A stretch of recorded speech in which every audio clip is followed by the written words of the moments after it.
Здравия. На фоне небольшого роста в приват стали поступать вопросы, что происходит. Сейчас расскажу, как вижу рынок, чтобы все могли успеть подзаработать. За прошедший год глобально ошибся только один раз со временем коррекции, поскольку тогда еще посматривал пару блогеров.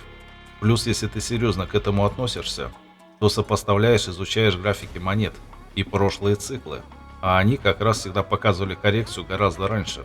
Но в этот раз ее сделали вплотную к халвингу. Также общался с некоторыми людьми, давно находящимися в рынке. Не только я один такой. Все ждали коррекцию гораздо раньше. И вот она подошла к концу. Опять же, выскажу мнение, основываясь на графиках и поведении монет прошлых циклов. И это единственный возможный путь понимать рынок. В приватной группе 2 мая писал ряд постов про происходящее. Затронул тему эфира и что он скоро начнет свое движение. И, о чудо, спустя 18 дней эфир начал свое движение. И это первый предвестник начала истинного булрана.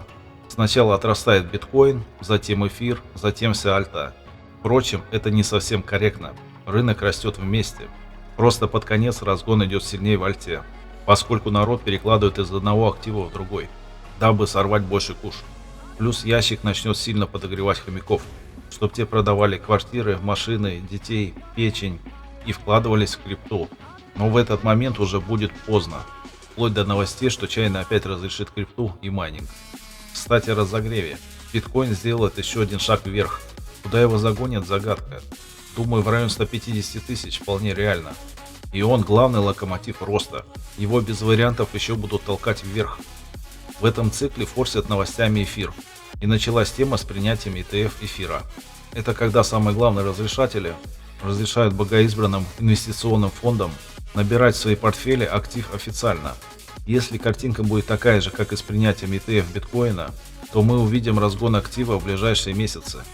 Заодно это будет официальная версия, чего он растет в этот раз. Киты же не могут толкать активы. Еще есть связанный актив Ethereum Classic. Он также за эфиром часто бегает. И он также начал свой разбег. Имеет смысл встать еще и в него и подождать.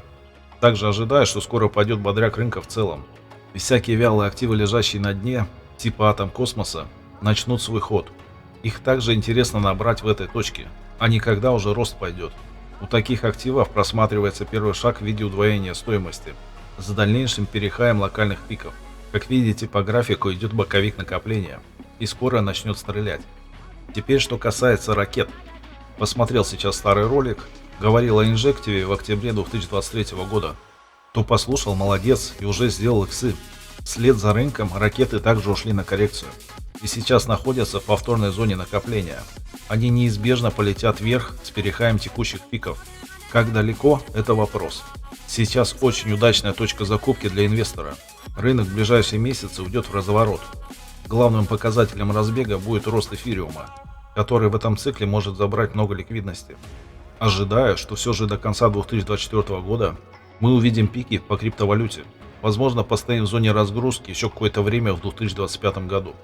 Это последняя возможность запрыгнуть в уходящий поезд. Ставь лайк, подписывайся на канал и добро пожаловать в наше приватное криптосообщество. Подробнее по кнопке «Поддержать» на сайте движка Всен.ру. Ссылка в описании под роликом.